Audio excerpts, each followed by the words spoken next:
and Assalamu alaikum, online class and on campus class. How are you? अच्छा, एक ये file आप लोगों के साथ, if I am not wrong, share की है दी चैप्टर 1 के नाम से।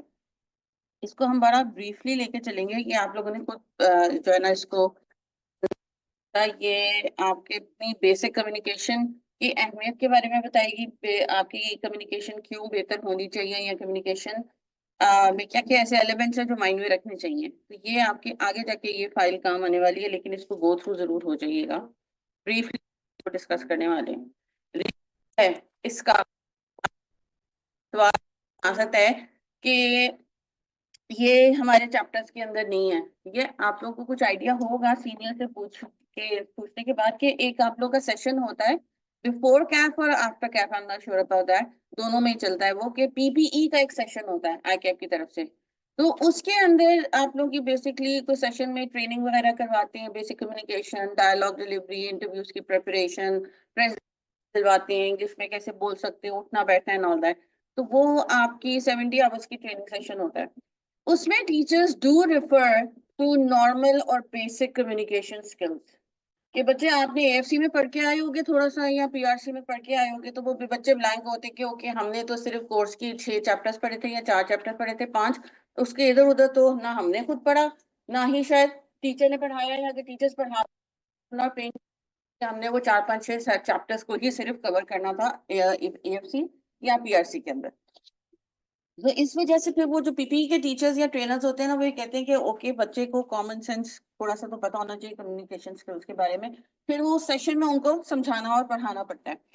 तो कीपिंग दैट इन पी के सेशंस मैं भी लेती हूँ, तो इस वजह से मैंने सोचा कि मैं इस क्लास के अंदर ही थोड़ा सा बच्चों को अवेयर कर दूं। कम्युनिकेशन के बारे में सारों को पता होता है, लेकिन वो इतनी अहमियत क्या हामिल है, इतनी इंपॉर्टेंस रखती है अभी भी, आगे जाके भी, वो हम लोग को अभी इस लेवल के ऊपर, स्टूडेंट लेवल के ऊपर इतना आइडिया नहीं होता कि बेसिक कम्युनिकेशन क्या है। बात ही करनी है तो जिस तरीके से भी कर लो, तो वो आगे जाके ऑफिस में भी जिस तरह की भी बात करनी है वो नहीं चलता।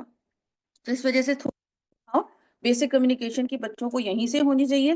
फिर जिस बच्चे ने उसको मजीद थोड़ा सा पॉलिश करना है, उसकी अहमियत को समझना है, तो पीपीई से जाने से पहले भी कुछ बच्चे अपने आप को पॉलिश कर लेते हैं, और मजीद कुछ पीपीई की क्लास अपने आप को पॉलिश करते हैं, इंपॉर्टेंट समझ में आती है, और फिर आगे जाके वो उनके लिए हेल्पफुल रहता है।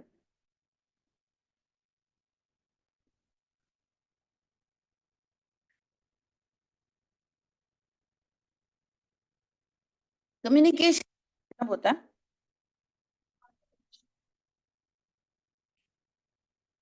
बात बिल्कुल सही है कि आप गुफ्तगू करना, बात करना, मैसेज देना लेना। कम्युनिकेशन स्किल्स की जब हम बात करते हैं, उसमें 4 चीजें आती हैं स्किल्स में आपके। कौन कौन से स्किल्स हम यूज करते हैं?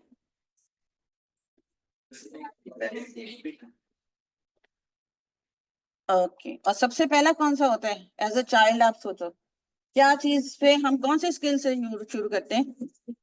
लिसनिंग से। उसके बाद फिर स्पीकिंग आती है ना। तो लिसनिंग सबसे इंपॉर्टेंट है, क्योंकि वो बेसिक हमारी चीज है। वो हम समझो कि डे 1 से ही हम कानों में, अगर कोई न्यू बॉर्न के भी अगर कुछ कर रहा है तो वो हम सुन रहे हैं चीजें, अभी बोलना हमने शुरू नहीं किया है। फिर हमारी स्पीकिंग आती है। फिर हमारी रीडिंग और राइटिंग कभी कभी साइमल्टेनियसली चलती है, डिपेंडिंग अपॉन कि आप किस हाउस होल्ड में रह रहे हो और या किस।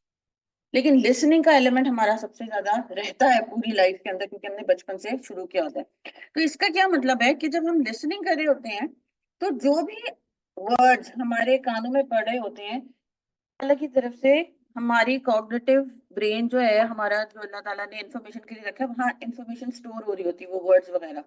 किसी का पंजाबी सेटअप होगा, घर में पंजाबी बोली जा रही होगी, वो बच्चा बचपन से न्यू बॉर्न होते होते जब तक उसकी वो डेवलपमेंट होती है कि हाँ वो वर्ड्स को पिकअप कर सकता है, अल्लाह ताला की तरफ से है, तो वो पंजाबी के वर्ड्स फीड इन हो रहे होंगे। किसी के यहाँ पश्तो के हो रहे होंगे, कोई अंग्रेजी के हो रहे होंगे, कोई चाइनीज के हो रहे होंगे, जो उर्दू पंजाबी पश्तो सिंधी मिक्स हो रहे होंगे। तो वो इन्फॉर्मेशन बच्चे के माइंड में स्टोर हो रही है लिसनिंग के थ्रू। फिर जब टाइम आता है उसका स्पीकिंग का, जब वो दूसरा स्किल यूज करता है, तो फिर जो इन्फॉर्मेशन ऑलरेडी स्टोर्ड होती है वो ही तो मुंह से निकलेगी ना। उसने अगर चाइनीज नहीं सुनी कभी बचपन में, पंजाबी सिंधी बलूची सुन रहा है, अचानक जब वो बोलना शुरू करेगा क्यों चियों पाओ शुरू कर देगा, नहीं हो सकता। ये हो सकता है, हमारे पास है ही नहीं। Thank you. इस वक्त मैं अरशद को ही बोलूं मुझे जो है ना ब्राउन शुगर ला के दे दो, इनके पास नहीं है तो वो किधर से लेके आएंगे, जाना पड़ेगा फिर लाएंगे ना उधर। तो जो इन्फो, शुक्रिया अरशद, जो इन्फो हमारे कोड नहीं है वो इंफॉर्मेशन हमारे माइंड से नहीं निकल सकती, हमारे मुंह से नहीं निकल सकती क्योंकि हमारे माइंड में नहीं है। तो लिसनिंग के वक्त जब हम जितना जो भी सुन रहे होते हैं वो हमारे स्टोर हो रहा होता है माइंड में और वही वक्त पढ़ने पर निकलता है। तो जो बच्चे इंग्लिश को अपना बेहतर करना चाह रहे हैं, जो कि जरूरत है क्योंकि हम लोग की ऑफिशियल लैंग्वेज इंग्लिश हो गई भी है बहुत सालों से, तो ऑफिशियल लैंग्वेज हमारी इंग्लिश है, तो हमें अपनी इंग्लिश को बेहतर करना है। इसका मतलब यह है कि बच्चों की तरह हमें अपनी लिसनिंग स्किल से स्टार्ट करनी पड़ेगी अपनी इंग्लिश को बेहतर करना। समझो कि हम अपनी लैंग्वेज दोबारा से सीख रहे हैं, जो ऑलरेडी है वो तो ऑलरेडी है, हम उसको डिलीट ना करेंगे और ना करना चाहिए। लेकिन अब के साथ हम जब एक चीज को समझना चाह रहे हैं और उसके बारे में नो हाउ करना चाह रहे हैं तो हमें लिसनिंग से स्टार्ट करनी चाहिए। That is what I would recommend, कि हम ज्यादा से ज्यादा अंग्रेजी के सुने, सेंटेंसेस को सुने, यू नो, नॉट इंग्लिश के गाने वगैरह, कोई भी अपनी मर्जी की चीज इंग्लिश की आप सुन सकते हो, एज लॉन्ग एज वो एक नॉर्मल स्पीड के अंदर जो बोलने वाला है वो बोल रहा है, ताकि वो इंग्लिश फ्रेजेस, इंग्लिश के एक्सप्रेशन, इंग्लिश के टेंसेस, इंग्लिश की वर्ड्स की प्रोनाउंसिएशन, नॉट एक्सेंट, प्रोनाउंसिएशन भी आपके कानों से आपके दिमाग तक स्टोर हो, ताकि वक्त पढ़ने पर आप भी तलफ्फुज, सही तलफ्फुज के साथ, प्रोनाउंसिएशन मींस सही तलफ्फुज के साथ उन अंग्रेजी की वर्ड्स को आप अपने मुंह से निकालो। मैं एक्सेंट की बात नहीं करी क्योंकि वो हमारा हो नहीं सकता, हम नेटिव स्पीकर्स नहीं है, हम पाकिस्तानी है, हमारे लिए सेकेंड लैंग्वेज ही रहेगी हमेशा अंग्रेजी। तो उन सही मुंह से अल्फाजों को निकालना इज जरूरी, एक्सेंट का जरूरी होना नहीं है। क्योंकि अभी भी अगर मैं पंजाबी बोलूं तो इसलिए वजह से मैं नहीं बोलती क्योंकि वर्ड्स प्रोनाउंस नहीं करती पंजाबी के, तो वो घर में तो चल जाता है कि मेल्स वगैरह के साथ बोलनी होती है, तो बट आई प्रेफर कि मैं मतलब you know in public Punjabi ना बोलूं, क्योंकि अगला बंदा ये कहेगा कि जब पंजाबी सही तरह से यू नो आर्टिकुलेट करना नहीं, आप पंजाबी बोल क्यों रहे हो। सो इस वजह से फिर मिसकम्युनिकेशन होती है, मैं कुछ कहना चाह रही हूँ पंजाबी के अंदर, मेरे मुंह से अपने ही तरीके से वर्ड निकल रहा होगा, अगला बंदा कुछ और समझ रहा होगा। Same is the case with every language, कि अंग्रेजी के वर्ड्स हम कुछ हैं और कुछ का कुछ होता है। एग्जाम्पल अगर मैं दूं, एक वर्ड है प्रेजेंट और एक वर्ड है प्रेजेंट। अगर हम उसको प्रेजेंट बोलेंगे और कहना चाह रहे हैं, और अगर प्रेजेंट बोलेंगे और कहना प्रेजेंट चाह रहे हैं, तो मकसद ही मतलब डिफरेंट हो जाएगा आपके जुमले का और आपके मैसेज का। तो ये चीजें हमें पता होनी चाहिए कि कौन सा वर्ड किस जगह किस तरह प्रोनाउंस करना है और किस तरह मुंह से निकालना है। अच्छा जी, यूजुअली हम कम्युनिकेट करते हैं to share ideas, to share feelings, कोई कभी कभार बिजनेस के लिए हमें करनी पड़ जाती है, आप लोगों को पढ़ाई की वजह से कम्युनिकेट करना पड़ जाता है आपस में, स्टूडेंट्स को टीचर्स के साथ, एडमिन के साथ and all that, multiple reasons है दुनिया में जिसकी वजह से हमें कम्युनिकेट करना पड़ता है। रेड में अगर नजर आ रहा हो, यू, अच्छा यहाँ नहीं आ रहा, sorry, you communicate information with without words, इसका भी पता है, गुड हो गया। अप्रोप्रिएट यूज आना चाहिए नॉन वर्बल कम्युनिकेशन का। नॉन वर्बल कम्युनिकेशन में क्या क्या चीजें आती हैं?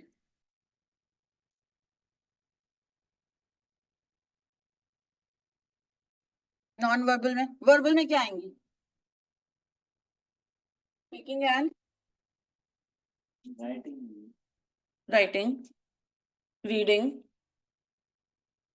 वर्बल का सबसे आसान एक जो है ना वो ट्रिक ही है कि वर्बल का मतलब होता है कि कोई भी कम्युनिकेशन आप कर रहे हो जिसमें अल्फाज यूज हो रहे हैं, सुन रहे हो अल्फाज आ रहे हैं, लिख रहे हो अल्फाज है, रीड कर रहे हो अल्फाज है, बोल रहे हो, वो कम्युनिकेशन जिनमें वर्ड्स का इस्तेमाल होता है वो वर्बल होती है, जिनमें वर्ड्स का इस्तेमाल नहीं होता वो आपकी नॉन वर्बल होती है, जिसमें इशारे वगैरह, बॉडी लैंग्वेज, आवाज, ये करना, सीटी बजाना, समथिंग लाइक दैट, वो हो जाती है आपकी। एक आपकी विजुअल कम्युनिकेशन, अभी अगर आप आगे जाके पढ़ोगे कि विजुअल कम्युनिकेशन एक आपकी होती है कि जिसमें आप, अब जैसे ये इमेज है, इसमें कोई वर्ड लिखा हुआ है, लेकिन अब इसी इमेज के ऊपर मैं यहाँ एरो डालकर नीचे लिख दूं कि this is a girl, this is a lady and this is a boy, तो वो विजुअल हो जाएगी आपकी, क्योंकि उस विजुअल के अंदर आपके थोड़े से वर्ड्स भी शामिल है, तो वो वर्बल स्लैश विजुअल हो जाएगी। जो जिसमें वर्ड्स नहीं होंगे वो सिंपल विजुअल होएगी आपकी, इसमें कोई अल्फाज नहीं लिखे हुए, कोई एरो नहीं, कोई एक अ या द भी नहीं लिखा हुआ, तो वो आपकी सिर्फ विजुअल रहेगी आपकी। अच्छा, ये दो मैंने इमेजेस डाले हुए हैं, लेफ्ट और राइट वाले में मुझे बताना कि फॉर्मल कौन सी लग रही है और इनफॉर्मल मीटिंग या कम्युनिकेशन कौन सी लग रही है। फॉर्मल ये, इनफॉर्मल ये। सब बच्चों को फॉर्मल और इनफॉर्मल पता है? पक्का पता है? ओके। फॉर्मल का मतलब होता है कि जहां आपने थोड़ा सा रिस्पेक्ट के साथ, थोड़ा सा एटिकेट्स के साथ, थोड़ा सा तमीज के साथ, थोड़ा मैनर्स के साथ, थोड़ा बेहतर बिहेवियर के साथ आपने कम्युनिकेट करना होता है। Whether you are listening, whether you are reading, writing, कुछ भी आप कर रहे हो कम्युनिकेट, थोड़ा सा उसको ध्यान से करना है। अब एक होता है अगर आप अपनी पसंद की अपनी नॉवल पढ़ रहे हो तो उसके अंदर थोड़ा सा पढ़ा, ध्यान नहीं भी दिया, कहीं और इस पर ध्यान गया हुआ है, खैर है, पढ़ लिया, ओके, दोबारा से पढ़ लिया, वो चलेगा, वो प्लेजर रीडिंग होती है। लेकिन अगर आप एकेडमिक रीडिंग कर रहे हो तो आपको ध्यान देना पड़ेगा। वो आप समझो कि काइंड ऑफ मेरी फॉर्मल स्लैश एकेडमिक रीडिंग है, क्योंकि इसी के पैराग्राफ के अंदर से टीचर ने सवाल पूछ लेने, तो मुझे इसको, ये मेरी प्लेजर रीडिंग नहीं है। तो जहां आपकी फॉर्मल होती है वहां आपको थोड़ा सा एक्स्ट्रा एफर्ट डालना पड़ता है, थोड़ा सा ध्यान देना पड़ता है। थोड़ा सा आप फॉर्मल होते हो इन द सेंस कि कहीं मेरे मुंह से गलत बात ना निकल जाए। अगर आप स्पीकिंग कर रहे हो, अगर मैं लिख रहा हूँ, तो कोई ऐसी टोन मेरी गलत ना हो जाए, स्टाइल मेरा गलत ना हो जाए, मैं ना अल्फाज गलत ना लिख लूं कि सामने वाला कुछ है। तो उसमें आपको जरा ध्यान देना पड़ता है, एक्स्ट्रा एफर्ट डालनी पड़ती है। और अगेन, आप द वे यू स्टैंड, अब आप देख रहे हो कि ये इनफॉर्मल है, तो एक थोड़ा सा नील डाउन हुए हुए ऑन द टेबल, एक बैठी हुई खड़ा हुआ है। इसमें कोई ऐसा नहीं हो रहा कि हो सकता है ये बंदा भी बैठा होता, ये बंदी भी खड़ी होती, तो जी क्यों बंदा क्यों बैठ गया है और फीमेल क्यों खड़ी हुई है। तो इनफॉर्मल के अंदर आपके इतने एटिकेट्स नहीं होते। वो नील डाउन हुई में वो बैठा हुआ है, लेकिन इधर आप देख रहे हो कि वो थोड़ा सा अपराइट पोजीशन में है दोनों, क्योंकि उनकी फॉर्मल कम्युनिकेशन हो रही है। इधर आप थोड़ा सा झुक के या इस तरह बनकर बात नहीं कर सकते हो। अगर आप कर रहे हो तो you need to be in some kind of an upright position. तो ये फॉर्मल और इनफॉर्मल में बेसिक डिफरेंस है कि थोड़ा सा आपको अपने ऊपर ध्यान देना पड़ता है, the way you are presenting yourself plus the way you are speaking, अगर आपका जो है ओरल कम्युनिकेशन हो रही है तो। ओके। कम्युनिकेशन में ज्यादातर ये होता है, ज्यादातर ऐसा होता है कि हम एक मैसेज सेंडर होते हैं और एक मैसेज रिसीव करने वाला होता है ना। ऐसा होता है। और अगर हम अपने आप से भी बात कर रहे हो तो ऐसी सिचुएशन में सेंडर और रिसीवर कहाँ गया जाएंगे, होंगे कि नहीं होंगे? बताओ। हम अपने आप से ही बात कर रहे हो, चाय ठंडी होगी। I am talking to my self, आप लोगों को थोड़ी कह रही हूँ। तो क्या मैंने नहीं सुना? मैंने अपने आप को ही बोला ना। तो सेंडर भी मैं ही हो गई, रिसीवर भी मैं ही हो गई। लेकिन अभी जो मैंने जोर से बोला कुछ आप लोगों को, तो रिसीवर सेंडर मैं हूँ, रिसीवर आप लोग हो गए।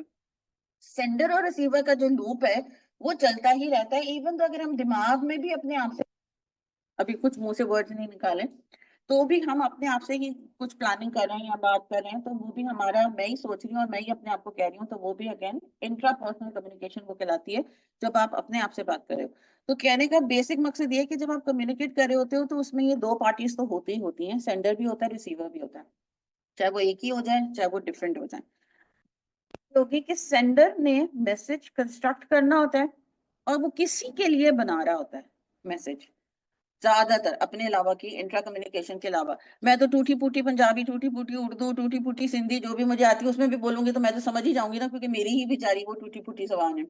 लेकिन अब अगर मैं किसी के लिए मैसेज कंस्ट्रक्ट कर रही हूँ तो उसको क्या टूटी फूटी चीज है, वो क्यों बेचारा पजल को वो करेगा कि मिस ये कहने की कोशिश करी थी पंजाबी में, मिस ये कहने की कोशिश करी थी पंजाबी में। उसका तो काम नहीं है ना कि वो पजल को ज्वाइन करे और फिर मैसेज मेरा समझे, टूटी फूटी कम्युनिकेशन का। तो when I am constructing a message for someone else, चाहे वो एक बंदा हो चाहे वो एक से ज्यादा हो, तो मुझे उनको अहमियत देनी है।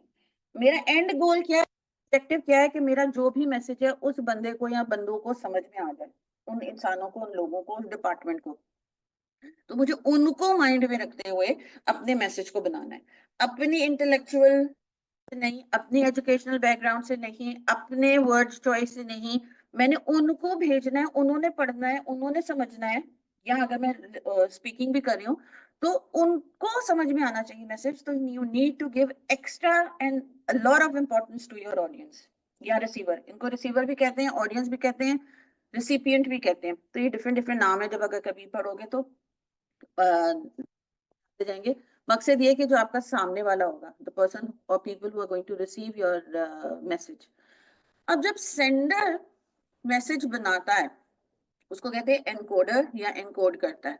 वो अपने थोड़ा सा एक्सपीरियंस कहीं ना कहीं, इवन दो मैं कितनी भी केयरफुल हूँ आप लोगों के लिए या किसी के लिए भी मैसेज बनाने के लिए, वो क्या कहते हैं, सबकॉन्शियसली मेरे अपने एक्सपीरियंस, एजुकेशनल बैकग्राउंड या मेरा उसका मूड अगर खराब है तो वो रिफ्लेक्ट कहीं ना कहीं कर जाएगा मेरी पीस ऑफ कम्युनिकेशन के अंदर, ऑल्दो मैं जितना भी केयरफुल होके बनाऊं। तो ये चीज हमें माइंड में रखनी चाहिए कि जब सेंडर या रिसीवर, चाहे रिसीवर भी पूरी कोशिश कर रहा हो कि मुझे मिस का, टीचर का, बॉस का मैसेज को समझना है, अम्मी ने जो कहा है वो 100% समझना है, लेकिन कभी आपका अंडरस्टैंडिंग स्पैन उस पर्टिकुलर वक्त पर वैसा नहीं हो सकता परसों था कि डांट पिट जाए। परसों भी तो यही चीज कही थी तो इतनी जल्दी से समझ में आ गई थी, आज मैं जो बोल रहा हूँ या बोल रही हूँ वो क्यों चीज समझ में नहीं आ रही है, क्योंकि उस वक्त और इस वक्त में फर्क हो सकता है उस रिसीवर के मेंटल सिचुएशन, कि वो उस वक्त हो सकता है कहीं फंसा हुआ हो, उसका कोई बैड एक्सपीरियंस कभी कहीं हुआ हुआ हो, या उसके ओवरऑल स्किल्स थोड़े से डिफिकल्ट हो तो वो हर दफा एफर्ट नहीं कर पाता। तो ये हमें माइंड में रखना चाहिए कि हम भी थोड़ा सा ट्रबल मेकिंग मैसेज कन्वे कर सकते हैं, और अगला बंदा बार अगर मैसेज नहीं समझ रहा है जिस तरह पहले समझ रहा था तो हमें उसको भी थोड़ी सी मार्जिन देनी चाहिए। ये आ जाते हैं बीच में आपके बैरियर्स, ये रुकावटें कभी कभी क्रिएट हो जाती हैं सेंडर की तरफ से भी और रिसीवर की तरफ से भी, कि कभी किसी वजह से बड़ा अच्छा मैसेज कंस्ट्रक्ट किया था, फट से अगले बंदे को भी समझ में आ गया, अभी मैं ही वो मैसेज लिख रही हूँ उसी ट्यून को लिख रही हूँ, ना मुझसे सही तरीके से समझ जा रहा है ना उनको समझ में आ रहा है।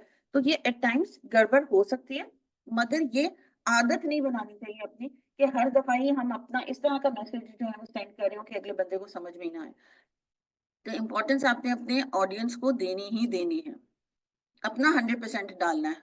अच्छा, अब एक चीज आपको बीच में ये नजर आ रही है नॉइज, या इसको आप बैरियर, तो ये मैंने एक इमेज गूगल से उठाया, आपको डिफरेंट मिलेंगे, तो नॉइज की जगह यहाँ बैरियर का वर्ड भी हो सकता है, कि ये भी हमने चीज माइंड में रखनी चाहिए कि जब हम अपने मैसेज को सामने वाले को भेज रहे हैं तो किसी किस्म की नॉइज या बैरियर क्रिएट हो सकते हैं। नॉइज का मतलब यहाँ सिर्फ शोर नहीं है सर, नॉइज जो जिस इंसान ने ये टर्म निकाली उसका मतलब यही है कि रुकावटें क्रिएट हो जाते हैं कि मेरा मैसेज आप तक शायद ना पहुंच सके। अभी अगर एग्जांपल मैं लूं टेक्नोलॉजिकल बैरियर की, कि अगर हमारी क्लास अभी जूम की बंद हो जाए अचानक, तो मैं आपके साथ तो कम्युनिकेट कर रही होंगी, हमारा लेक्चर चलता रहेगा, उनको नहीं मैसेज, उनको वो लेक्चर डिलीवर नहीं होगा उस उन फ्यू मिनट्स के लिए जब तक वो रिकनेक्ट नहीं होता।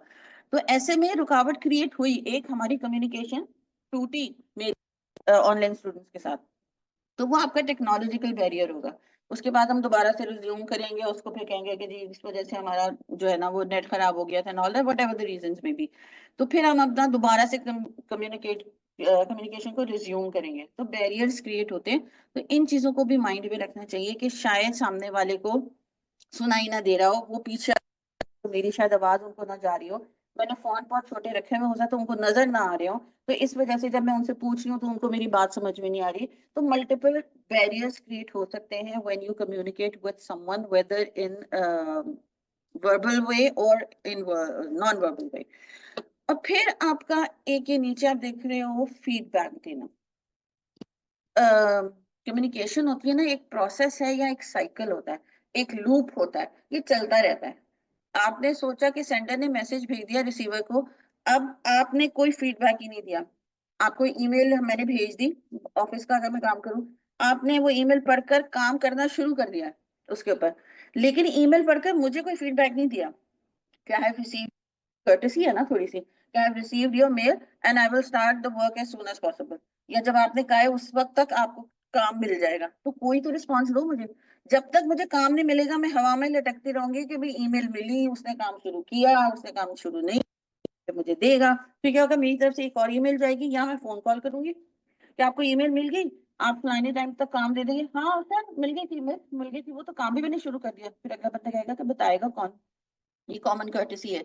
तो फीडबैक देना लाजमी होता है, बात समझ में आई है तो भी, बात समझ में नहीं आई है तो भी, if you need any some kind of any kind of clarity in your message के जो मैंने रिसीव किया है, या रिकन्फर्मेशन चाहिए कि मुझे ये मैसेज समझ में आया है, आया यही है, मैं काम शुरू कर दूं, या यही आप कह रहे थे, यही फाइल लेके आनी थी तो मैं ले आऊं। तो रिकन्फर्मेशन, कभी कभी कोई चीज समझ में नहीं आती तो क्लैरिफिकेशन के लिए चीज समझ में भी आती है, रिकन्फर्मेशन देनी चाहिए। आपने फिर भी फीडबैक देना कि जिसको हम थम्स अप नहीं कहते, कि yes I have received the email या yes I have received your text, यह काम आपका मैं इस वक्त तक कर दूंगा। तो कोई ना कोई फीडबैक देना है, वरना हमारी जो कम्युनिकेशन है वो इफेक्टिव नहीं होती, हमारी कम्युनिकेशन कंप्लीट नहीं होती। और जैसे कभी कभी मैं क्लास में पूछ समझ में आ रहा है, तो कुछ बच्चे यस में हाँ, बाकी खामोश। नहीं भी आ रहा समझ, तो you need to give some kind of a feedback. अगले बंदे को कैसे पता चलेगा कि मेरा मैसेज पहुंचा कि नहीं पहुंचा? वो फिर जो रिसीवर है, सेंडर है ना, वो अपने माइंड में क्वेश्चंस, समझ नहीं आया, सुनाई नहीं दिया, शायद बंदा बोला था, मुझे शायद सुनाई नहीं दिया, वो अपनी खिचड़ी बनाना शुरू कर देते हैं माइंड में। तो क्लैरिटी फीडबैक देने की जरूरत है। इतना इंपॉर्टेंस रखता है कि हमने आधा घंटा इसके ऊपर लगा दिया, क्योंकि आई एम प्रीटी श्योर कि पीपीई के अंदर कोई ना कोई टीचर आपसे पूछेगा जरूर कि कम्युनिकेशन के बारे में बेसिक्स पता है, तो यू शुड नो। इधर से जा रहे हो तो पता हो, पता नहीं पीपीई कहाँ से करोगे।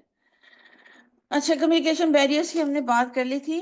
इंपॉर्टेंट है ये हेडिंग, ये आप लोग खुद जरा गूगल पे मल्टीपल बैरियर्स होते हैं, यानी कि रुकावटें। कुछ मैंने यहाँ मेंशन की है। कल्चरल लैंग्वेज बैरियर होता है, ओवर कॉम्प्लिकेटेड फेमिलियर वर्ड्स की वजह से बैरियर क्रिएट होता है कि इतनी इंफॉर्मेशन जो है वो कॉम्प्लिकेटेड तरीके से प्रेजेंट की गई थी कि ऊपर से ही गुजर गई। आसान अल्फाजों में बता देते तो समझ में आ जाता, अगला बंदा कहेगा। लैक ऑफ अटेंशन, इधर उधर शोर में इंटरेस्ट नहीं है, नींद आ रही है, सेलफोन में लगे हुए हैं, तो उसकी वजह से भी आपकी कम्युनिकेशन जो है वो ब्रेक होती है। ये नहीं होता कि हम अटेंट वो नहीं है, अक्लमंद नहीं है, नॉलेज नहीं है, सिर्फ लैक ऑफ इंटरेस्ट या लैक ऑफ अटेंशन की वजह से आपकी कम्युनिकेशन गड़बड़ हो। जैसे आप उठ के बैठते हो, हाँ हाँ समझ में आ गया, फौरन आ जाएगा। Differences in perception and view point, कि आपका व्यू पॉइंट कुछ हो सकता है, मेरा कुछ हो सकता है, तो उसकी वजह से हमारा आपस में कनेक्शन मेंटली बिल्डअप नहीं हो रहा होता। मैं अपनी सोचों में होंगी, शायद आप अपनी सोच, कहीं कहीं वो भी बैरियर क्रिएट करता है। एटीट्यूडल बैरियर भी होते हैं मल्टी, कुछ को। इसकी बात हमने कर ली हुई है। लिसनिंग और रीडिंग, स्पीकिंग एंड राइटिंग, जो चीज आप समझो कि हमारी ये 4 स्किल्स है, जिसमें से 2 में हम इनपुट कर रहे होते हैं और 2 हमारी आउटपुट हो रही होती है। कौन सी इनपुट वाली होंगी? Listening and reading, good. और आउटपुट कौन सी होगी? स्पीकिंग और राइटिंग, कि जिसके अंदर हमने खुद चीज को प्रोड्यूस करना होगा। और हमारी अंडरस्टैंडिंग कहाँ होगी? लिसनिंग में और रीडिंग के अंदर। तो वो आपकी कॉम्प्रिहेंसिव कॉम्पोजिशन वाली, या इनपुट और आउटपुट, या रिसेप्टिव और प्रोडक्टिव स्किल्स भी कह सकते हो। ये मल्टीपल नाम होते हैं इनके। नहीं, अपने वर्क प्लेस पे देखना है या एज अ स्टूडेंट देखना है कि मुझे किस स्किल पर काम करने की जरूरत है। मेरा प्रोफेशन क्या है एकेडमिक्स में पॉइंट ऑफ व्यू से? मुझे लेक्चर जो ऑनलाइन बच्चे ले रहे होते हैं उनको टेक्स्ट ज्यादा पढ़ने की जरूरत है। तो हमने ये देखना है कि इस वक्त करंट सिचुएशन के अंदर मुझे अपनी कम्युनिकेशन के स्किल्स को ओवरऑल ज्यादा अहमियत किसको देनी है। आगे जाके फ्यूचर में कि कहाँ काम करना है ऑल दैट, लेकिन करंट सिचुएशन में भी आप सोचो कि इस वक्त मुझे लिसनिंग स्किल को बेहतर करना है, या मेरी लिसनिंग स्किल तो वाओ है, जो बोलता है मुझे सब चीज समझ में आ जाता है, may that be in any common language, लेकिन मेरी रीडिंग थोड़ी सी गड़बड़ है, मुझे नोट्स बहुत पढ़ने पड़ते हैं, रीडिंग वगैरह में प्रॉब्लम है, या नोट्स पढ़कर बनाकर देनी पड़ते हैं किसी को, लिखने में मुझे प्रॉब्लम है। तो वो you need to identify which skill you need to work on. ज्यादातर तो हमारा ये स्पीकिंग का भी थोड़ा सा इशू रहता है एज फार एज वो English is concern, but I am not going to say English में स्पीकिंग का मसला। When a person is a good communicator, तो माइंड में क्या चीज आती है, या क्या चीज आनी चाहिए कि अगला बंदा बड़ा अच्छा कम्युनिकेटर है? ओके, और कुछ भी आ लेने दो। ओके, और choice of words and website confident हो। ओके, दूसरा क्या पॉइंट था? बॉडी लैंग्वेज, ओके, और कॉन्फिडेंट, ओके, अंडरस्टैंडिंग अच्छी, ओके, पीछे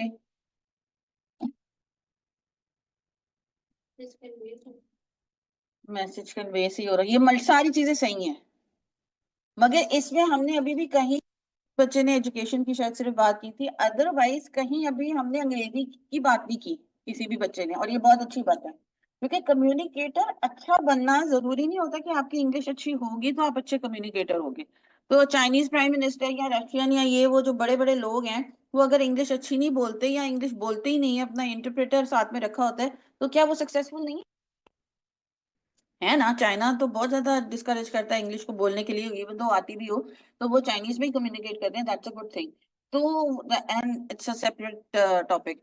लेकिन इसका मतलब ये नहीं कि अंग्रेजी अगर नहीं आती तो हम अच्छे कम्युनिकेटर नहीं है। आया हम उर्दू या पंजाबी या सिंधी अपनी जिस जबान में बात कर रहे हैं, वो भी मुंह से सही तरह निकाल रहे हैं, पीछे तक बंदे को क्लैरिटी है। स्पीड जल्दी जल्दी बोल रहे हैं कि उर्दू बोल रहे हैं, लेकिन अगले बंदे को समझ में नहीं आ रहा कि क्या बोल रहे हैं, ऐसा तो नहीं बोल रहे। क्लैरिटी, स्पीड, हम द वे वी स्टैंड, हम दरवाजा खोलते हुए अंदर आ रहे हैं, कपड़े किस तरह पहने हुए हैं, कुर्सी किस तरह घसीट रहे हैं, ये नॉन वर्बल कम्युनिकेशन के अंदर सारा कुछ आ जाता है। तो ये हमारा अभी प्रेजेंट में सही है। अंग्रेजी तो एक लैंग्वेज है, वो तो बाद में उसको हम अपना जो भी डोमेन है हमारा, इसका उर्दू पंजाबी अंग्रेजी उसका जो भी लैंग्वेज है उसमें हम सही है, प्लस हमारी नॉन वर्बल कम्युनिकेशन सही है, क्योंकि कम्युनिकेशन के अंदर तो वर्बल और नॉन वर्बल दोनों आते हैं ना। अगर हम, आई एम सॉरी टू से, मतलब इन मैनर तरीके से खाना खा रहे हो, वो भी आप पीपीई के अंदर देखोगे कि नाखून तक काटना and all that, that comes also in your non verbal communication.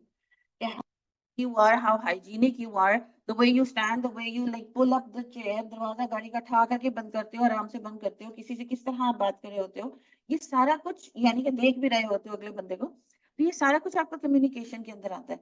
तो अपने अंदर हमें थोड़ी सी इंप्रूवमेंट लेके आनी है to stand out in the PPE section, and obviously आपका जब आर्टिकलशिप आएगा तो अभी से अपने अंदर थोड़ी चेंजेस हमें लाने की जरूरत है, जहां जहां हमें फील आ रही है इंडिविजुअली कि ओके मुझे इधर बेहतर होने की जरूरत है, अगर जरूरत है फॉर दैट मैटर। वर्बल और नॉन वर्बल पे हमने बात कर ली है,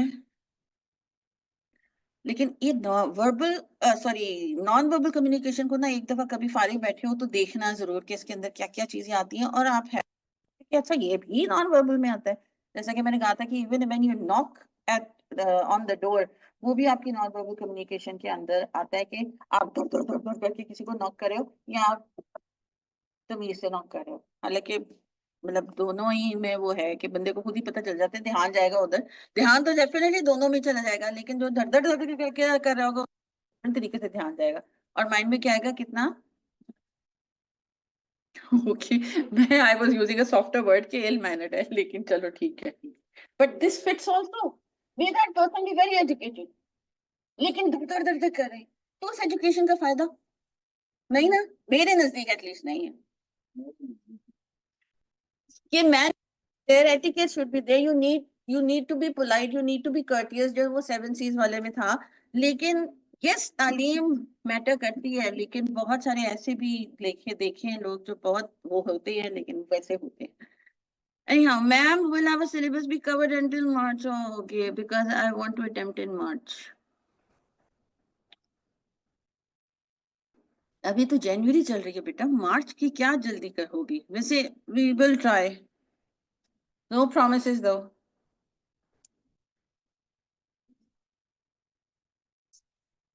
और ये किस बच्चे का क्वेश्चन था?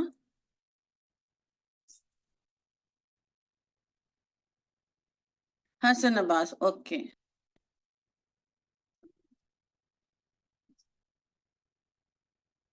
बेसिक समझ लोगे ना, तो फिर आप आराम से अटेम्प्ट कर सकते हो, कोई इशू नहीं है। इलेक्ट्रॉनिक कम्युनिकेशन पे भी अच्छा, ये 7 C's एक हैं जो बड़े इंपॉर्टेंट हैं, मैं बहुत ब्रीफली यहाँ बताने लगी हूँ, इसको आप लोगों ने खुद देखना है, क्योंकि ये चीजें रिफ्लेक्ट करनी चाहिए आपकी पीस ऑफ राइटिंग में यहाँ, ना सिर्फ मैं कह रही हूँ कि यहाँ केफी में ये रिफ्लेक्ट होनी चाहिए आपकी उधर भी एग्जाम में भी, और यहाँ जो प्रैक्टिस करोगे उसमें भी। 7 C's जो है एक, यहाँ उसको प्रिंसिपल्स ऑफ कम्युनिकेशन भी कहते हैं। वो ये है कि 7 नाम है जो सी से स्टार्ट होते हैं, इस वजह से उनको 7 C's कहते हैं। एक दो को इमेज उठा लेना तो आपको समझ में आ जाएगा, मगर इंपॉर्टेंस रखते हैं ये कि आपकी जो कम्युनिकेशन है, अगेन प्रिंसिपल्स ऑफ कम्युनिकेशन, चाहे बोल रहे हो चाहे आप लिख रहे हो एंड ऑल दैट, हमारा फोकस ज्यादा राइटिंग पे इसलिए रहेगा, या मेरे मुंह से वर्ड आप राइटिंग ज्यादा सुनोगे कम्युनिकेशन के बजाय, क्योंकि हमारा बिजनेस राइटिंग है, हमारा सब्जेक्ट कम्युनिकेशन नहीं है, हमारा जो सब्जेक्ट है वो बिजनेस राइटिंग है। तो इस वजह से हम राइटिंग पे ज्यादा बातें करेंगे, लेकिन ओवरऑल कम्युनिकेशन से स्टार्ट मैं जरूर कर रही हूँ कि आपकी राइटिंग जो है, पीस ऑफ राइटिंग वो करेक्ट है, इनकरेक्ट अगर है तो जारी बात है कि आपके मार्क्स भी कटेंगे अगर as far as your paper is concern. और अगर ऑफिस में काम करते हो तो जब करेक्ट इन्फो नहीं दोगे तो वो फिर बॉस से डांट पिट सकती है या कलीग से के साथ कुछ बहस वगैरह हो सकती है। Whether your piece of writing is concise और नॉट, यानी कि ब्रीफ है या हमारे बात को खींच के लंबा चौड़ा करे, आपने प्रोफेशनल राइटिंग के अंदर you need to be as brief as possible, as concise as possible. उसका मतलब ये नहीं है कि आपकी मीटिंग में आज फॉर एग्जांपल 4 पॉइंट्स डिस्कस हुए और आपको कहा गया कि इसका डॉक्यूमेंट बना के लेके आओ, आज इसका मिनट्स ऑफ मीटिंग भी कहते हैं, कि इसका डॉक्यूमेंट बना के आप एक लेके, तो आप 4 पॉइंट्स के बजाय उसमें से 3 डाल दो क्योंकि मैंने कंसाइज करना था। आपने चारों पॉइंट्स डालने हैं, वरना तो ये वाली चीज हो जाएगी, आपकी इंफॉर्मेशन कंप्लीट नहीं होगी क्योंकि आपने 4 के बजाय 3 पॉइंट्स डाल दिए ना। कंसाइज करना है चारों पॉइंट्स को डालते हुए, ताकि मेरी इंफॉर्मेशन जो है वो करेक्ट भी हो, मेरी इंफॉर्मेशन कंप्लीट भी हो और साथ में ब्रीफ भी हो। तो चारों पॉइंट्स डालूंगा और अल्फाज मुझे कम से कम यूज करने, टू द पॉइंट बात करनी है। कर्टियस होना चाहिए, यानी कि आपने पोलाइट रहना है अपने पीस ऑफ राइटिंग में। बार बार मैं राइटिंग की ज्यादा बात करी क्योंकि हमने उसके ऊपर काम करना है, लेकिन ओवरऑल कम्युनिकेशन की अगर बात करें तो आपको कर्टियस होने की जरूरत है, even though while you are like non verbal cues भी, कोई नेगेटिव इस तरह के इनअप्रोप्रिएट क्यूज आप लोगों ने नॉन वर्बल में भी शेयर नहीं करें जो कल्चरल या अदरवाइज अप्रोप्रिएट ना हो। तो पोलाइटनेस और कर्टसी का एलिमेंट आपका हर पीस ऑफ कम्युनिकेशन में रहना है। whether your communication is concrete or not। Coherence से मुराद ये है कि उसमें फॉर्मनेस है, उसमें स्ट्रेंथ है, या पढ़ने वाला समझ रहे कि हाँ बॉस कह तो रहा है तो बॉस ही, लेकिन देखो ना किस मतलब अजीब वर्ड्स वगैरह यूज किए हुए कि कोई पुख्तगी, कोई फॉर्मनेस, कोई उसके अंदर स्ट्रेंथ नहीं है कम्युनिकेशन के अंदर। कर लेंगे हो जाएगा इस तरह के वर्ड्स वगैरह यूज किए हुए, तो आप जो बात कन्वे कर रहे हो, do you mean to say that what you saying और राइटिंग, कन्विक्शन कि नहीं है। कंक्रीट हम कहाँ यूज करते हैं, मजबूती के लिए ना, जब बिल्डिंग्स वगैरह बना रहे होते हैं, तो उससे ही ये वर्ड कंक्रीट निकला है कि आपकी पुख्तगी है, स्ट्रेंथ है आपकी कम्युनिकेशन के अंदर, कि या वीक कम्युनिकेशन है। इस पे कल हम बात कर रहे थे कि हमने 5 वीकनेसेस को आइडेंटिफाई करना है, कि आपकी जो टॉपिक था उसके ऊपर उन्होंने सही तरीके से जो है ना स्ट्रेंथफुल या अच्छी कॉन्क्रीट कम्युनिकेशन नहीं की, और इसी वजह से आप आइडेंटिफाई करोगे। कंसिडरेट या कंसिडरेशन के, do you have that kind of a, I'm not going to say soft corner, लेकिन ह्यूमिलिटी आपके अंदर है, कि इंसानियत आपके अंदर है, कि आप अगले बंदे की प्रॉब्लम को या मजबूरी को भी कंसिडर करते हो कि नहीं करते हो। ये आप कह रहे हो कि खुदा ना खास्ता आपको कोविड हुआ हुआ है या कुछ भी हुआ हुआ है, आपने ऑफिस आना ही आना है, ये काम करके देना ही देना है। पता है कि अगर जैसे हमारे यहाँ पॉलिटिकल हालात रहते हैं कि वो बंद है रोड, बट आपने जो है ना वो पहुंचना ही पहुंचना है, या आपने दूसरे शहर से फलाना काम भेजना ही भेजना है, हमें नहीं पता क्योंकि आपकी और हमारी डीलिंग इसी दिन की हुई हुई थी। तो that kind of attitude do you have, या आप थोड़ा सा कंसिडरेट हो, थोड़ा सा अगले बंदे का भी ख्याल रखते हो कि वाकई सिचुएशन ऐसी है कि ये इस टाइम पे ये काम नहीं हो सकता या हम भी डिलीवर नहीं कर सकते। तो ये कंसिडरेशन का एलिमेंट दोनों पार्टीज में है कि नहीं है। क्लैरिटी है आपकी पीस ऑफ राइटिंग या पीस ऑफ कम्युनिकेशन के अंदर, या अनक्लियर हो, एम्बिग्यूटी है, वो पजल्स पुट अप खुद करने पड़ रहे हैं, आपने आधी पानी बात कर दी, उसको क्लैरिटी के साथ खत्म नहीं किया, ये कहना चाह रहे हो या वो कहना चाह रहे हो, ये सवाल ऑडियंस के माइंड में क्रिएट तो नहीं हो रहा कि और फिर आपसे फोन करके या ईमेल करके या दोबारा पूछें, आपको ऑफिस में बुला के पूछें कि भाई ये जो लिखा था इसका ये मतलब था या ये मतलब था। ये कभी कभी हाईलाइट करके वो आपको वापस भेज देते हैं फीडबैक के, ये चाहिए, इसको जरा क्लैरिटी के साथ दोबारा बता दें। तो whether your communication is clear और नॉट, हमने इन चीजों पे काम करना है अभी। आई एम नॉट सेइंग कि ह्यूमनली पॉसिबल नहीं है किसी के लिए भी कि फौरन ही ये सारी चीजें हमारे फिंगर टिप्स के ऊपर आ जाए। इनकी इंपॉर्टेंस को अभी समझना है और इनको साथ लेकर चलना है कि यस मैंने देखना है कि कहाँ कहाँ मुझे इन 7 C's में किधर इंपॉर्टेंस की जरूरत है, हमें करेक्ट होता है। कभी कोई ग्रामर की मिस्टेक नहीं निकलती है, कोई टेंसेस की मिस्टेक नहीं निकलती है, तो मुझे इस चीज की सी के ऊपर तो काम ही नहीं करना। कंसाइज भी मैं आराम से हो जाता हूँ। मुझे कोई कहेगा कि 4 जुमलों में कोई बात कह दो, जिसने 15-20 जुमलों में कही होगी, मैं कंसाइज भी आराम से कर लेगा। तो नॉट नेसेसरी कि every person will need to work on all the 7 C's। उनमें से फिर हमने देखना है कि जब हम पीस ऑफ राइटिंग करें या कम्युनिकेशन करें, अपना सेल्फ एनालिसिस अभी से ही ताकि जब तक पीपीई और आर्टिकलशिप में जाओ तो आप अपने आप को जान चुके हो कि what are the plus and what are the negative points in my personality, जो कि मुझे प्लस है तो उसको रखना भी है और उसको एनहांस करना है, और जस्ट इन केस अगर कोई एक आध नेगेटिव या कोई थोड़ी सी लैकिंग चीज है तो उसको मैं बेहतर कैसे कर सकता हूँ। अपने आप की सेल्फ एनालिसिस करना बहुत ज्यादा जरूरी। तो सारों के करने की जरूरत नहीं, क्योंकि इतना सारा अपने ऊपर ध्यान देना पड़ेगा। सिर्फ ये पता चल जाए कि मैंने टिक ये सही है, पर सिर्फ जरा सा ध्यान देना कि ये ठीक रहे, ये ना खराब हो जाए, और जो थोड़ी सी थिंग है उनके ऊपर मुझे एक्स्ट्रा काम करना। Okay, what is the time? अभी we have a lot of time. Let me have a sip of tea. तो बेचारी कोल्ड टी होगी।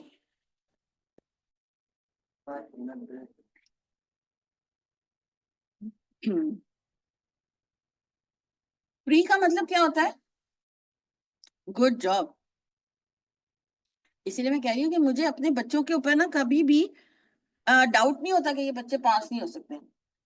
मुझे थोड़ी सी फिक्र होती है कि वो फोकस्ड है और सिचुएशन की सिवियरिटी समझ रहे हैं कि नहीं समझ रहे हैं, यानी कि इम्पोर्टेंस को समझ रहे हैं इस सिचुएशन की कि नहीं। ये दो जो है ना, मुझे थोड़ी सी फिक्रें रहती हैं, आप समझो कि फोकस अगर बच्चा हो जाए और सिचुएशन की सिवियरिटी को समझ जाए ना, क्योंकि ये जो सब्जेक्ट है it's not only for passing the examination but आगे के लिए भी जरूरी है। कुछ बच्चे तो इसको पास करने के पॉइंट ऑफ व्यू से भी, आई एम सॉरी टू से, नहीं लेते, उस बॉक्स में भी नहीं, वो इतना ही पढ़ ले कि हम पास हो जाए, वो थोड़े वरीसम हो जाए। अच्छा जी, ये जरा खुद पढ़िएगा PRCM को।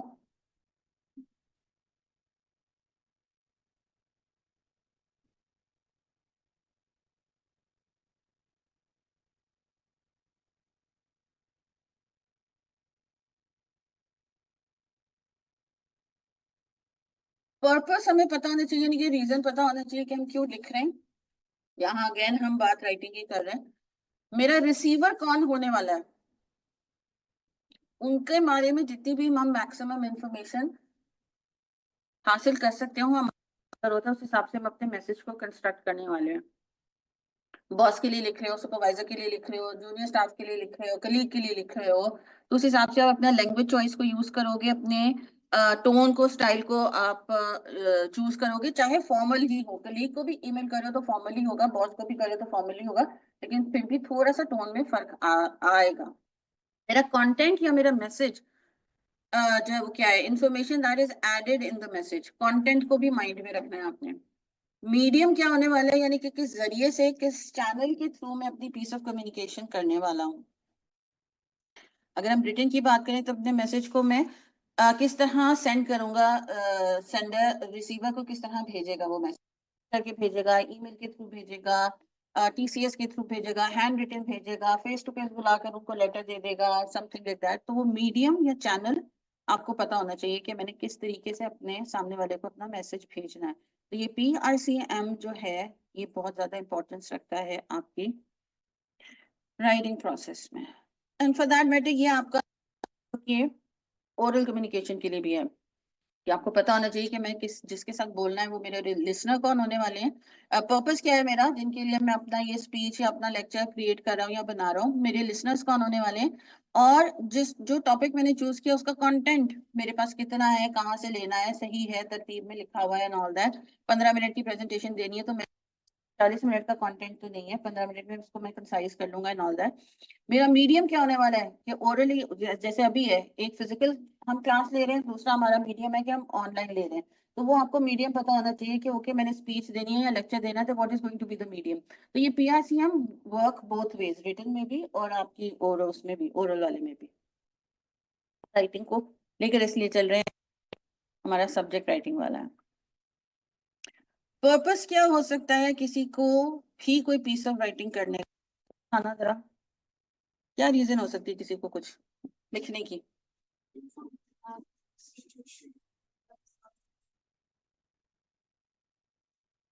रिक्वेस्ट हो सकता है, आज जल्दी छुट्टी दे दें, ऑर्डर हो सकता है, मल्टीपल रीजन है। गुड है, बस वो माइंड यानी कि अब किसी को अगर show respect and build repo, या किसी को कंप्लेन करनी है या रिक्वेस्ट करना है या क्लेम करना है, आप लिख दो मार्केटिंग या सेल्स लेटर की टोन, तो गड़बड़ हो जाएगी ना। अगर आपने कोई चीज किसी को कंडोलेंस करना है, कोई इन्फॉर्मेशन लेनी है, और वो कल वाले टॉपिक की तरह हम इन्फॉर्मेशन दे रहे हैं, शायद थोड़ी सी देने के बजाय हम ले रहे हैं इन्फॉर्मेशन, तो वो कहीं हम गड़बड़ तो नहीं कर रहे हैं। इस वजह से हमें पर्पस पे होल्ड होना चाहिए कि अब अगर मैं पेपर की बात करूं, तो लेटर जो हमें आईकैप की तरफ से आ रहा है या ईमेल आ रही है, तो वो हमसे मांग क्या रहा है। अब टाइप ऑफ लेटर मैंने या टाइप ऑफ राइटिंग मैंने चूज करनी है। वो रिक्वेस्ट मांग रहे हैं, इन्फॉर्मेशन लेने देने की बात कर रहे हैं, कंप्लेंट लेटर है, इंश्योरेंस क्लेम लेटर है, कोई चीज परचेज करनी है, तो वो किस टाइप का है, उस हिसाब से आपको पर्पस डिफाइन करोगे तो ये अपनी पीस ऑफ राइटिंग को आगे लेके जा सकते हो। कि आपको पता हो कि मैं क्यों लिखने बैठ रहा हूँ ये, इसलिए नहीं कि आके आपने कहा था और लिखना है, वो तो ऑब्वियसली रीजन है कि पेपर पास करना है। Any feedback about my email letter paragraph I sent you 3 days ago? बेटा मुझे दोबारा टैग कर दो उस्मान प्लीज, दिस करके उनको टैग कर दो दोबारा, and thank you for reminding.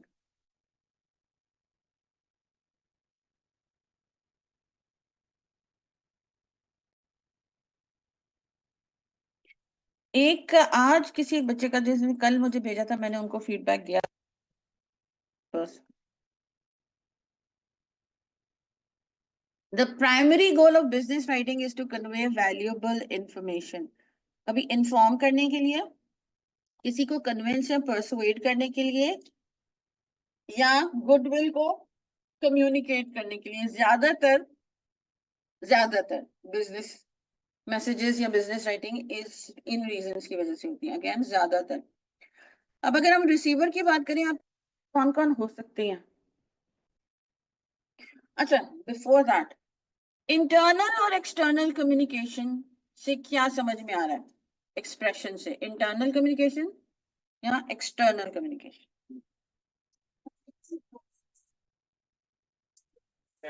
Good. Internal communication means the communication that you do within the organization where you work. The communication is the communication done with other companies or other clients or other dealers and all, जो आपकी company का हिस्सा नहीं होते। तो internal और external दोनों में आपके रिसीवर हो सकते हैं। आपको बॉस को भी लिखना पड़ सकता है, कलीग से भी बात करनी पड़ सकती है, चौकीदार से भी बात करनी पड़ सकती है, ड्राइवर से भी बात करनी पड़ सकती है जो आपके ऑफिस का है, और आपको एक्सटर्नल जो है ना, वो दूसरे कंपनी के सीईओ से भी बात करने की जरूरत पड़ सकती है। तो आपका जो रिसीवर है वो सीनियर जूनियर आपके सेम पोजीशन का, आपके ऑफिस का, दूसरी ब्रांच का, मुल्क से बाहर वाली ब्रांच का, या एक्सटर्नल कम्युनिकेशन दूसरी कंपनीज का, कोई भी हो सकता है। और एक टाइम पर एक जरूरी नहीं होता रिसीवर हो, मल्टीपल रिसीवर्स भी हो सकते हैं जिनको हम ऑडियंस बोलते हैं। तो कुछ कॉमन ऐसे हैं कि आपके इन्वेस्टर्स हो सकते हैं, कस्टमर्स हो सकते हैं, इंडिविजुअल क्लाइंट्स हो सकते हैं, आपके कंपेटिटर्स हो सकते हैं, पार्टनर्स हो सकते हैं, वेंडर्स, सुपरवाइजर्स। कभी जैसे एफबीआर की अगर मैं बात करूं, कभी कोर्ट वगैरह जाना पड़ जाता है, कोई लॉ का कोई केस है, कोई कुछ है, पुलिस स्टेशन है, तो वो भी तो आपकी लीगल पर्सनल भी तो आ जाते हैं कि वो भी डिफरेंट कंपनी में काम कर रहे हैं, लेकिन हमने उनसे भी बातचीत करनी है। तो हर दफा जरूरी नहीं होता कारोबारी बातचीत करो। Business communication does not only mean कि हम कारोबारी गुफ्तगू ही करेंगे। Business communication in short means formal communication या ऑफिशियल कम्युनिकेशन, अगर उसको हम कैसे लें। तो बिजनेस राइटिंग या बिजनेस कम्युनिकेशन को सिर्फ बिजनेस का वर्ड से नहीं लेके चलना कि वो जी हम और आप आपस में बिजनेस करते हैं, या हम और आप अलग अलग या एक कंपनी में काम करते हैं, तो हम जो कम्युनिकेशन कर रहे होंगे वो हमारी बिजनेस कम्युनिकेशन होगी। वो आपकी ऑफिशियल कम्युनिकेशन है, चाहे वो आप किसी से भी कर रहे हो। आपके लिए बेहतर हो जाएगा if you have some kind of knowledge about your audience, जिसमें कुछ इस तरह के पॉइंट्स हैं कि अगर आपको उनकी एज का, उनकी रेस का, जेंडर का, स्टेटस का थोड़ा सा आइडिया होगा, एम्प्लॉयमेंट का आइडिया होगा कि पोजीशन के ऊपर वो काम कर रहे हैं, आया जॉब पर हैं अभी कि नहीं है, जॉबलेस तो नहीं है, कुछ इन्फो अगर आपके पास उनकी होगी तो बेहतर तौर पर आप मैनेज कर सकते हो। नंबर 2 पे आपका बिलीव्स और वैल्यूज। अब अगर हम कंस्ट्रक्शन, फॉर एग्जांपल कंस्ट्रक्शन की कंपनी है, ठीक है, हम मल्टीपल लोगों के लिए बिल्डिंग्स बनाते हैं, डिफरेंट डिफरेंट कंपनीज के लिए। तो आप क्या समझते हो कि जो ABCDE कंपनी हमारे साथ काम कर रही है, हम सारों को एक ही कर सकेंगे? हम बेशक हम कंस्ट्रक्शन कंपनी ए के साथ हमारी अलग डीलिंग होगी, बी कंपनी के साथ अलग डीलिंग होगी, सी के साथ अलग होगी, शायद डी और ई आपस में थोड़े से मिलते जुलते हों, या ई के कुछ एस्पेक्ट्स कंपनी ए से मिलते जुलते हों, लेकिन हम एक ही चीज के तरीके से उनके साथ कम्युनिकेट नहीं कर सकते। हम टॉकिंग अबाउट कम्युनिकेशन। मैं ये नहीं कह रही कि जो हमारी कंस्ट्रक्शन कंपनी पॉलिसीज हैं वो डिफर कर जाएंगे, वो तो सारों के लिए एक ही रहते हैं कि भाई हमारी कंपनी के ये रूल्स हैं, ये हमारे पॉलिसीज हैं, इनको हम फॉलो करते हैं अगर आप हमारे साथ काम करना चाहो तो। लेकिन बी सी और डी और ये जो कंपनीज के साथ हम काम करें, उनके जो अगले कम्युनिकेटर्स हैं, जो फेस ऑफ द कंपनी है, वो तो डिफरेंट इंसान है ना। अब मेरी जो सोच समझ है वो इनकी नहीं होगी, जो इनकी है सब्जेक्ट्स को लेकर मुझे तो कख नहीं उसका पता होगा, तो इनकी इंफॉर्मेशन अलग होगी, आपकी नॉलेज अलग होगी, तो how can we deal with everybody in the same way. तो हमने अपनी कम्युनिकेशन को थोड़ा सा ट्विस्ट एंड टर्न या मोल्ड करना होता है कि जब हम किसी ए कंपनी से बात करें उनके साथ हमने इस तरीके से बात करनी है, कभी हम बी के साथ बात कर रहे हैं तो वही चीज वही डीलिंग हम कर रहे हैं, लेकिन हमें थोड़ा सा स्टाइल या टोन हमें डिफरेंट करना पड़ेगा क्योंकि वो डिफरेंट तरीके से कम्युनिकेट करते हैं। तो इस चीज को माइंड में रखना है कि उनके इंटरेस्ट क्या हैं, उनके एटीट्यूड्स क्या हैं। कोई लोग कहते हैं कि उनका हमारे इंटरेस्ट ये है कि हमें वक्त पर काम करके दे दो, चाहे हमसे 15,000 20,000 1 लाख 2,000 2 लाख ज्यादा, लेकिन वो कहेंगे कि नहीं हमारे 50,000 बचा दे, चाहे हमें 1 महीना काम लेट करके दे दें। तो उनका इंटरेस्ट क्या है, हमारी तो वही कंस्ट्रक्शन कंपनी है, हमने तो उतने ही पैसे उनको कहे कि जी हमें चाहिए। कोई हमें खुद से ओवर एंड अबव दे रहा है तो हम उनको काम कर जल्दी करके दे देंगे। तो ये हमें देखना है कि उनका एटीट्यूड टुवर्ड्स क्या है। कहना नहीं चाहिए कि कुछ लोग होते हैं कि वो कहते हैं कि मैं लावट ज्यादा कर लो, अगेन कई एग्जाम्पल ही मैं आगे लेके चल रही हूँ। कुछ लोग कहेंगे कि उनका इंटरेस्ट और उनका एटीट्यूड है कि नहीं मुझे कॉन्क्रीट 100% चाहिए जितना हमने कॉन्ट्रैक्ट में लिखा था, don't mess around with the things. तो वो आपने देखना है कि कभी कभी इस तरह की कम्युनिकेशन के थ्रू आपके बिजनेस टाइज भी टूटते हैं। कीपिंग इन माइंड कि अगर हमारी कंपनी की कुछ सर्टेन पॉलिसीज हैं कि वी डोंट डू हेरा फेरी वाला work, person is saying to do some kind of a hera pheri work, my company would not do work with them। वो हम क्लाइंट को छोड़ देंगे लेकिन अपनी पॉलिसीज को नहीं छोड़ेंगे। तो उनके एटीट्यूड और इंटरेस्ट का पता होना जरूरी है, उस हिसाब से फिर आप कम्युनिकेट कर सकते हो। I don't want to go in further details आगे।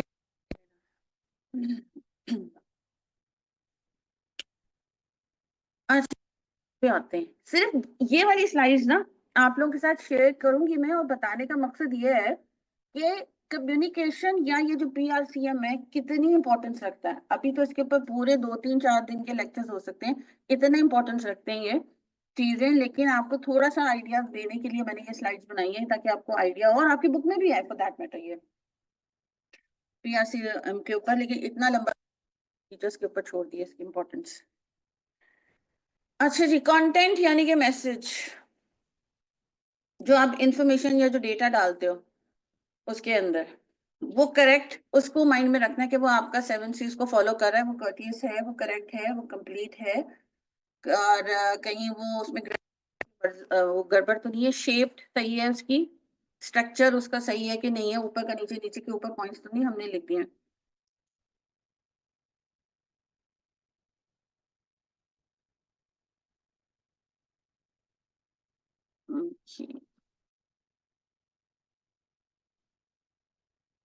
मीडियम के ऊपर हम ना करें गो इन डिटेल कि अगर नॉन वर्बल भी कर रहे हो तो किस तरीके की नॉन वर्बल कम्युनिकेशन करनी है, विजुअल कर रहे हो ऑडियो किस थ्रू कर रहे हो, या ओरल करोगे, रिटन है तो रिकॉर्डिंग लेटर्स होंगे, ईमेल्स होंगे, इलेक्ट्रॉनिक है तो वॉइसमेल करोगे, ईमेल करोगे कि वीडियो कॉन्फ्रेंस करोगे, सब इलेक्ट्रॉनिक में आ जाता है ना। सिर्फ इलेक्ट्रॉनिक कम्युनिकेशन करनी है लेकिन उसके अंदर भी क्या करनी है ये भी तो माइंड में रखना। तो ये सारी चीजें कि उसको मैं माइंड में रखूं, पता चले कि जी हम जिस बंदे से मैं कम्युनिकेट करना चाह रहा हूँ उनके पास तो वीडियो कॉन्फ्रेंस की सहूलत ही नहीं है, तो ऐसे में तो फिर मैं इलेक्ट्रॉनिक मीडियम यूज नहीं कर सकती ना। तो फिर हमें ऑडियंस का ही नहीं पता, तो फिर हिसाब से अच्छा आपके पास था ही नहीं तो पहले बताते। तो मेरा भी तो काम था ना उनसे पूछना कि मैं इस तरीके से आपसे कम्युनिकेट करने की कोशिश करूंगा अगली मीटिंग में, तो whether those facilities are available in your office.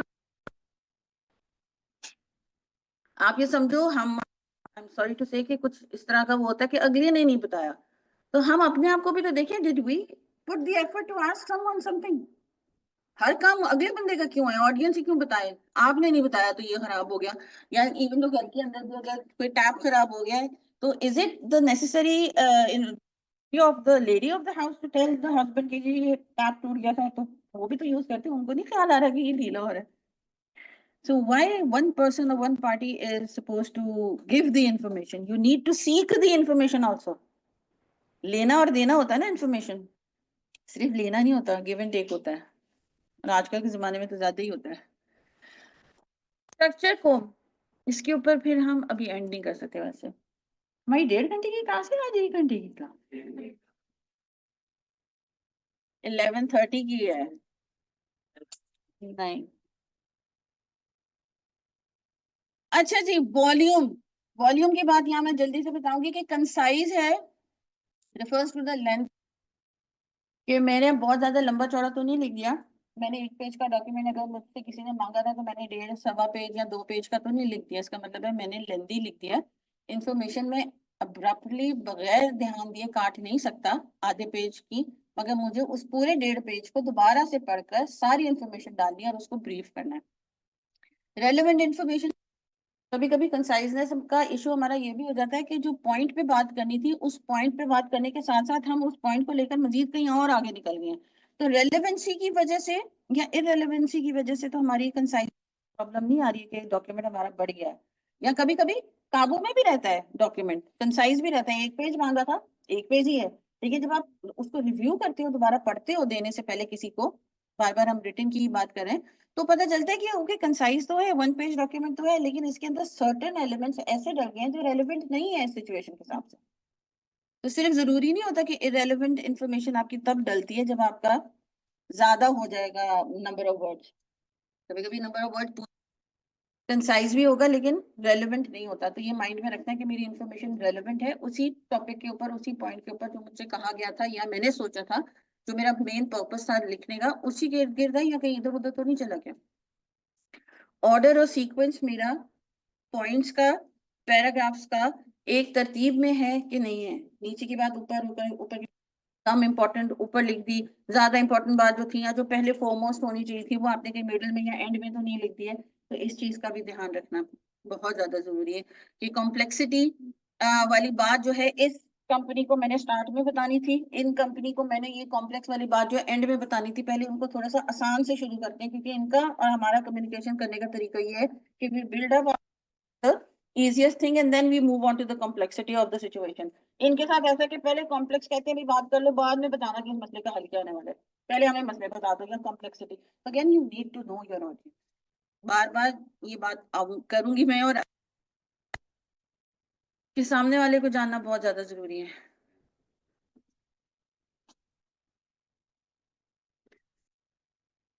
इसको जरा पढ़िएगा, ये आपकी बुक से मैंने इमेज ली है.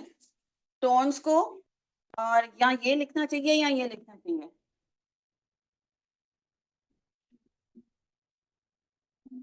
ये भी बात ठीक है वैसे कि we are out of stock, कोई चीज लेने आए हो आप तो इम्पैक्ट नेगेटिव पड़ेगा. यहाँ बात वो नेगेटिव वाली की करें कि we are out of stock, कोई बुरी बात नहीं है, कोई आप इलीगल काम नहीं कर रहे हो, कह रहे हो कि हमारे पास स्टॉक खत्म हो गया, लेकिन एक कस्टमर के ऊपर थोड़ा सा इम्पैक्ट गलत पड़ेगा. We will be stock by tomorrow और डे आफ्टर. तो उनको वही बात है ना कि इस वक्त नहीं है हमारे पास, लेकिन एक पॉजिटिव वे में आप उनको कह रहे हो कि कल तक हमारे पास न्यू स्टॉक आ जाएगा. ना बंदा जब अपनी शॉप से निकलेगा तो पॉजिटिव फ्रेम ऑफ माइंड से निकलेगा, क्योंकि मैं कल आऊंगा तो मुझे ये चीज मिल जाएगी, ना कि पहले वाले से ओके इनका स्टॉक खत्म हो गया. और अगर ये बात कहनी भी है we are out of stock, तो उधर फुल स्टॉप नहीं लगाओ, आगे ये बात कंटिन्यू कर देंगे जी कल तक अगर आप वेट कर सकते हैं तो हमारा स्टॉक आ जाएगा. कुछ लोग अगर इस तरह की बात पे एंड कर देते हैं तो फिर नेगेटिव इम्पैक्ट जरूर पड़ता है. जरूरी नहीं कि स्टार्ट करो, अगर किसी वजह से इससे स्टार्ट हो भी गई है कम्युनिकेशन या आपका जवाब, तो इसको ऐड जरूर कर लो. इस तरह की पॉजिटिव नोट कर ऊपर अपनी कम्युनिकेशन को एंड करने की हमने कोशिश करनी है. मूड क्या है? मूड का मतलब वो नहीं है कि आज मेरा मूड चाय पीने का है और आज मेरा मूड वो है, कि आपका स्टाइल और टोन क्या है. कि रिपोर्ट और will you right the report please. कि आप अगर फॉर्म होना चाह रहे हो इस वक्त स्टाइल आपका, तो आप ये कह सकते हो कि राइट द रिपोर्ट, या I need my report by with in 30 minutes और समथिंग. या आप रिक्वेस्ट भी कर सकते हो अगर थोड़ा सा आप स्टाइल में अपनी थोड़ी सी नरमी लाना चाह रहे हो, तो वो सिचुएशन के हिसाब से होगी. अंडरस्टैंड करने की जरूरत है कि हर दफा जैसे अम्मी अब्बू भी हर दफा आराम से बात नहीं करते, कभी वो भी तो नाराज होते हैं ना. तो और हर दफा भी नाराज नहीं होते, कभी वो भी तो अच्छे मूड में होते हैं। तो वही वाली बात है कि उनका स्टाइल अगर कभी डिफरेंट है, तो इसी तरह बॉस का या सीनियर्स का या इवन कलीग्स का, दोस्तों के साथ भी तो ऐसा होता है कि कभी उनका स्टाइल आपके साथ टोन अच्छी होगी, कभी टोन अच्छी नहीं होगी।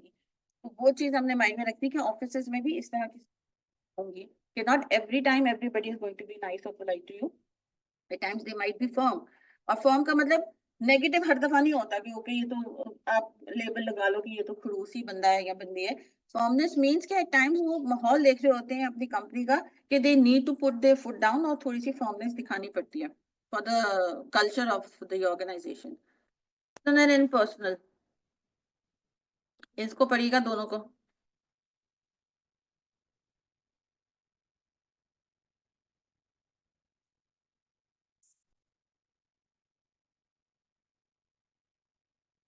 इससे यू से मुराद है कि किसी एक पार्टी, एक डिपार्टमेंट या एक इंसान की बात हो रही है, और इस ओवरऑल एक जर्नलाइज नहीं, तो वो आप एक इम्पर्सनल होके बात कर रहे हो। एम्फेसिस देना, the meeting is today.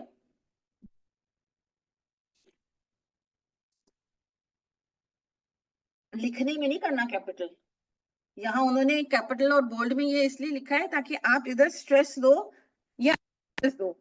Don't write it in the capital और बोल्ड प्लीज।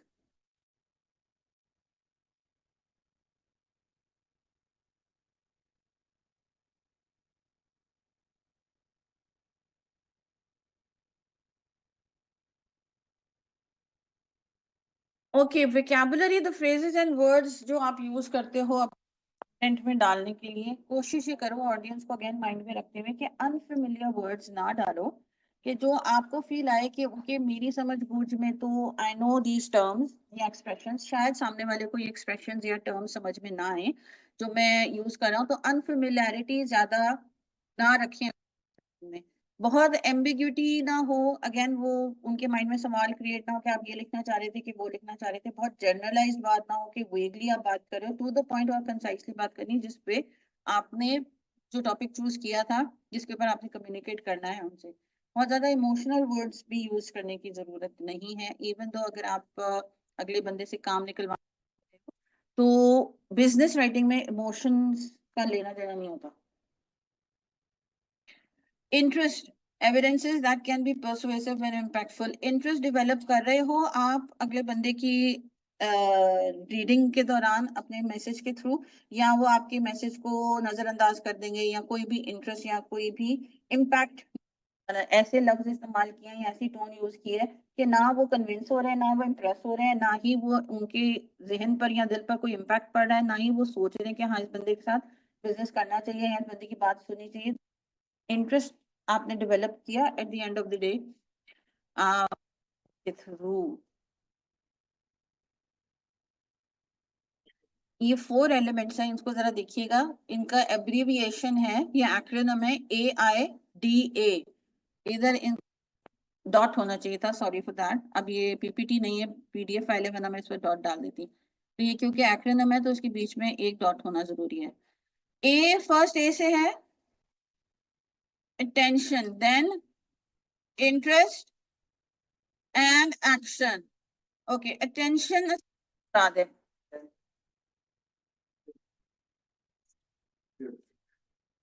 आप जब राइटिंग कर रहे हो, तो जो आपका पढ़ने वाला जो ऑडियंस है, जैसे मैंने कहा कि ऑडियंस की अटेंशन आप ले रहे हो कि नहीं ले रहे हो। क्या ऐसा स्टार्ट पकड़ा है कि अगर मैं हो पता नहीं क्या, हाँ क्या बोल रहे थे, हाँ इसका भी पढ़ता हूँ अभी, कोई इंटरेस्ट ही नहीं है, ध्यान ही नहीं दे रहे हो, चाहे नीचे कितनी इंपॉर्टेंट बात लिखी भी होगी। पढ़ोगे तो पढ़ोगे ना, और शायद पढ़ भी जाए क्योंकि आपकी पार्ट ऑफ ड्यूटी है, तो ठीक है। ऐसे ही मुंह चढ़ा के नाक भर के पढ़, ओह अच्छा, फिर अंदर अंदर जाके पता चलेगा कि यहाँ इतनी अच्छी खबर थी।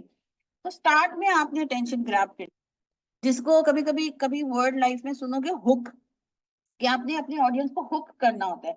जो मैं एसएस में भी बच्चों को बताती हूँ, जो हुक होता है, जैसे जिसपे हम कपड़े नहीं टांगते घर में, तो आप जब हुक लगा हुआ होता है या कील लगी हुई होती है, तो जब हम उसके ऊपर कोई चीज हैंग करते हैं तो गिर जाती है।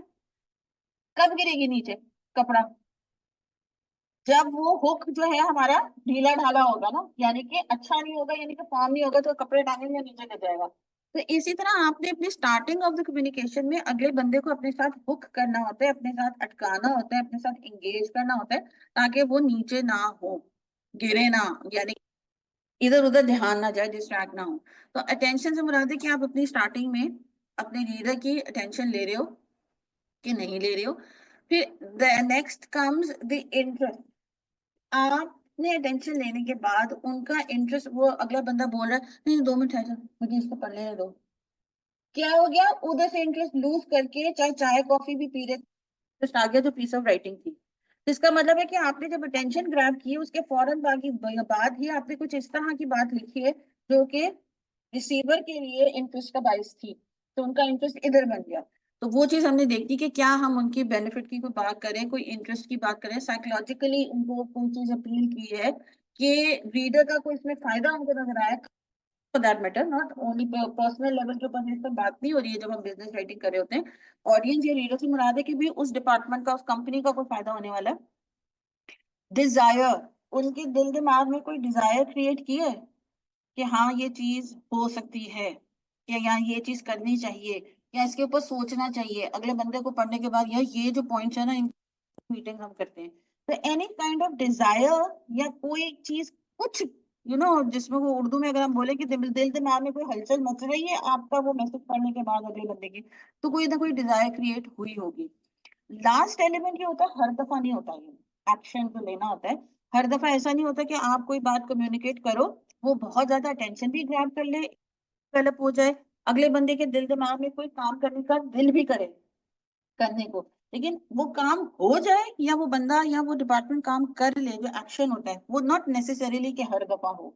हमारे हम इन चारों एलिमेंट्स को कवर कर लें अपनी कम्युनिकेशन में, कि एंड तक हम लेके जाए उसको हाथ पकड़ के, और वो बंदा एक्शन लेने पर मजबूर हो जाए। लेकिन कभी कभी एक्शन नहीं भी होता टाइमली, डिजायर तक की बात रहती है, लेकिन फिर एक वक्त आता है वो एक्शन हो भी जाता है। और अगर हमने 10 बंदों को कम्युनिकेट किए कोई चीज, तो 2 बंदे एक्शन तक चले भी जाएं पहली दफा ही, 8 में से 4 शायद थोड़ी देर बाद चले जाए या कुछ देर बाद चले जाए। तो नॉट नेसेसरीली कि every time the action is going to take place every time, but it does take place. Action से मुराद ये होता है कि आपने जो उनके दिल दिमाग में जो बात डिजायर क्रिएट किया, या जो बात उनको अच्छी लगी है, पॉजिटिव लगी है, उसके ऊपर वो अमल करें।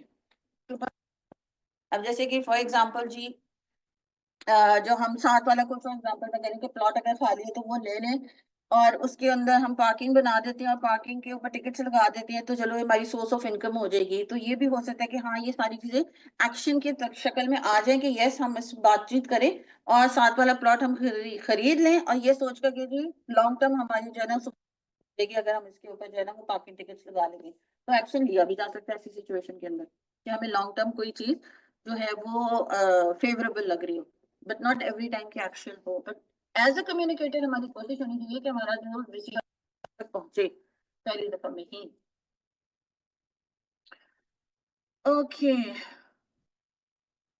इसको पढ़िएगा जरा, ऑनलाइन स्टूडेंट्स, क्लियर है? आप लोग जो है ना गायब होते हैं तो मुझे पता नहीं होता, कि शक्लों से भी आइडिया नहीं होता कि समझ में आ रहा है कि नहीं आ रहा।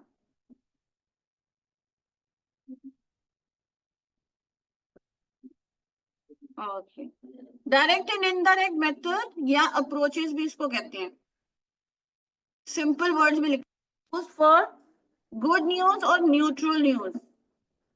और इनडायरेक्ट मेथड या इनडायरेक्ट अप्रोच हम यूज करते हैं कि जब हमने कोई बैड न्यूज, सैडनिंग न्यूज, या कोई ऐसी न्यूज देनी हो जो हमें पता हो कि हमारे ऑडियंस को थोड़ा सा शॉक कर देगी, सरप्राइज कर देगी, या उनके सोच के मुखालिफ हो, तो ऐसी सिचुएशन में हम इनडायरेक्ट अप्रोच अप्लाई करते हैं। जैसे कि अगर मैं एग्जांपल दूं कि मैंने छुट्टी अप्लाई की हुई हूँ, और मैं वेट कर रही हूँ कि ओके रिप्लाई आएगा, तो मुझे रिप्लाई आ जाए कि छुट्टी आपकी अप्रूव नहीं हुई है, तो that is going to be a negative news for me, saddening news, को मैंने अपने जो प्लान्स बनाए हुए थे परहैप्स वो ना हो सके। तो ऐसे सिचुएशन में जो राइटर होंगे वो इनडायरेक्ट अप्रोच अप्लाई करेंगे, कि वो दिया आपकी जो है ना वो लीव जो है ना डिसअप्रूव हो गई हुई है, so this is an inappropriate way to communicate. बिल्कुल ग्रामेटिकली करेक्ट होगा वो जुमला या वो पैराग्राफ, लेकिन बिजनेस राइटिंग के पॉइंट ऑफ व्यू से वो जो है ना वो इफेक्टिव नहीं होगा या अप्रोप्रिएट नहीं होगा। तो ऐसे में वो इनडायरेक्ट अप्रोच अप्लाई करेंगे, कि पहले बताएंगे कि जी हाँ आपने वो अप्लाई किया था, और भी नहीं जाती हैं और समथिंग लाइक दैट, लेकिन आपको पता है कि अभी काफी सारी जो है ना बैचेस चल रहे हैं और फलाना टीचर भी नहीं है तो वो भी नहीं है, तो लोड जरा ज्यादा है। तो इस दफा हम आपके लिए प्रूव कर सकते हैं, अगर आप 20-25 दिन बाद अगर दोबारा अप्लाई कर लें तो इट विल बी गुड। तो वो क्या हुआ, पहले थोड़ा सा मुझे वो करके कि जी आप डायरेक्टली उन्होंने मुझे बुरी खबर नहीं दी या नेगेटिव न्यूज नहीं दी, थोड़ा सा इधर उधर घुमाकर, जिसको हम बोलते हैं, वो बफरिंग करने के बाद then the person should come up with the news. इसको थोड़ा सा गो थ्रू होनिएगा। न्यू स्टूडेंट्स, कोई इशू तो नहीं आ रहा ऑनलाइन और ऑन कैंपस? क्लियर हो रही है चीजें? Turn into a cold T. Cold coffee तो ठीक है, कोल्ड टी वो अजीब सी लग रही है, एक ही बहुत मुश्किल से लाते हैं।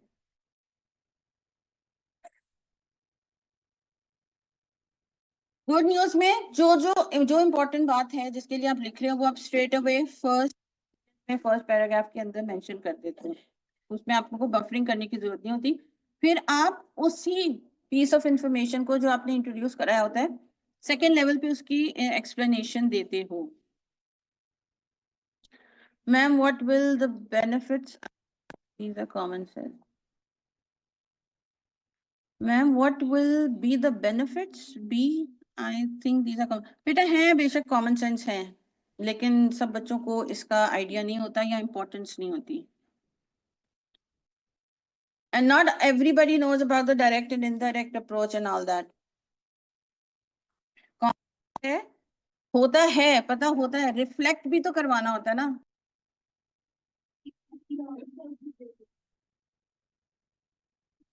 जो स्लाइड्स आप लोगों के साथ शेयर किए हैं व्हाट्सएप ग्रुप में, मोस्ट लाइकली नेक्स्ट वीक से आप लोगों का वीकली टेस्ट होगा, उन स्लाइड्स में से ही होगा, एमसीक्यूज बेस्ड होगा, और वो होगा मोस्ट लाइकली नेक्स्ट वीक से। कोई डेट मैं इरफान से पूछूंगी। अभी आप लोगों के कोई टेस्ट स्केड्यूल हुए किसी टीचर के? क्योंकि वो टीचर की कहीं ओवरलैप ना हो जाए, तो इस वजह से हम बाकी टीचर से कंफर्म करके फिर रखते हैं। एक सेकंड में मैसेज पढ़ लूं।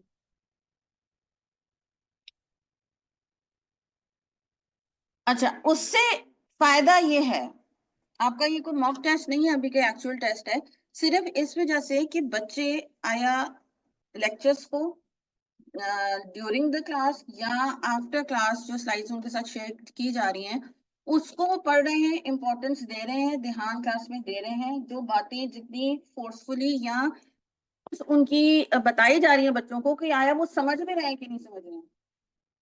तो इस वजह से एमसीक्यूज बेस्ड टेस्ट होगा कि जो कॉमन सेंस की भी बातें हैं, फॉर एग्जांपल कि आपको कम्युनिकेशन कैसी करनी चाहिए अगर आप इस सिचुएशन के अंदर फंसे हुए हो, तो नीचे आपको 4 ऑप्शन दी हुई होंगी, तो आपने अपना वही जो अभी बात कर रहे थे कि कॉमन सेंस यूज करके जवाब देना है। आप ये ना मुझे कल को कहना कि मिस ये तो स्लाइड के अंदर लेक्चर में था, अगर सुन रहे थे तो और इम्पोर्टेंस समझ रहे थे तो वो चीज आपके एमसीक्यूज में आएगी।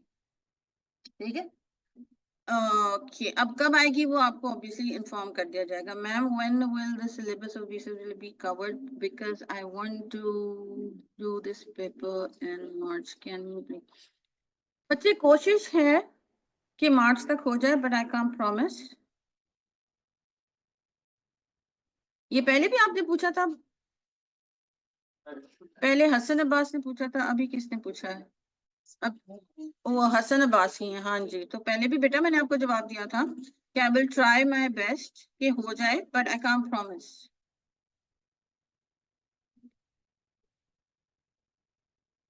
बेसिक्स आप बहुत जल्दी समझ लोगे, तो उसके बाद आप अगर काम करके देते जाते हैं चेक करके, मैं आपको फीडबैक देती जाती हूँ, तो फिर इंडिविजुअली भी कभी कभी ऐसा होता है कि अगर क्लास चल भी रही होती है तो कुछ स्टूडेंट्स जो हैं वो अपने आप को prepared and they get a kind of a thumbs up from the institution and the teachers, so they can go ahead and give the paper. ठीक है अब्बास, हसन अब्बास सॉरी जी। कोई क्वेश्चन, कोई कंफ्यूजन?